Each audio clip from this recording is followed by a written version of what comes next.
On the third day, a wedding took place at Cana in Galilee. Jesus' mother was there, and Jesus and his disciples had also been invited to the wedding. When the wine was gone, Jesus' mother said to him, "They have no more wine." "Woman, why do you involve me?" Jesus replied. "My hour is not yet come." His mother said to the servants, "Do whatever he tells you."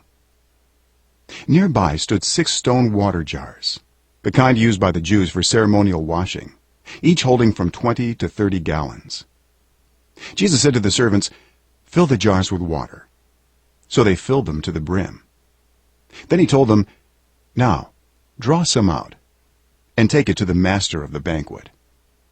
They did so, and the master of the banquet tasted the water that had been turned into wine. He did not realize where it had come from, though the servants who had drawn the water knew.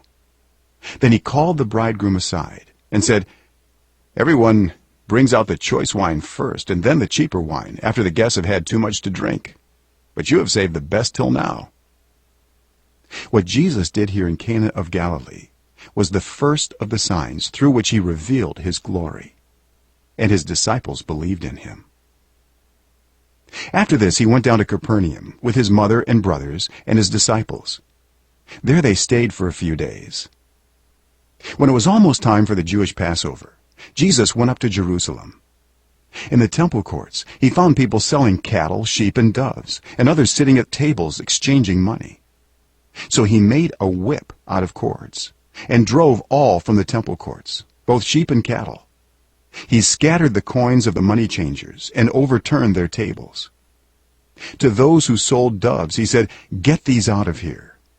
Stop turning my Father's house into a market." His disciples remembered that it is written, "Zeal for your house will consume me." The Jews then responded to him, "What sign can you show us to prove your authority to do all this?" Jesus answered them, "Destroy this temple, and I will raise it again in 3 days." They replied, "It has taken 46 years to build this temple, and you are going to raise it in 3 days?" But the temple he had spoken of was his body. After he was raised from the dead, his disciples recalled what he had said. Then they believed the scripture and the words that Jesus had spoken. Now, while he was in Jerusalem at the Passover festival, many people saw the signs he was performing and believed in his name. But Jesus would not entrust himself to them, for he knew all people. He did not need any testimony about mankind, for he knew what was in each person.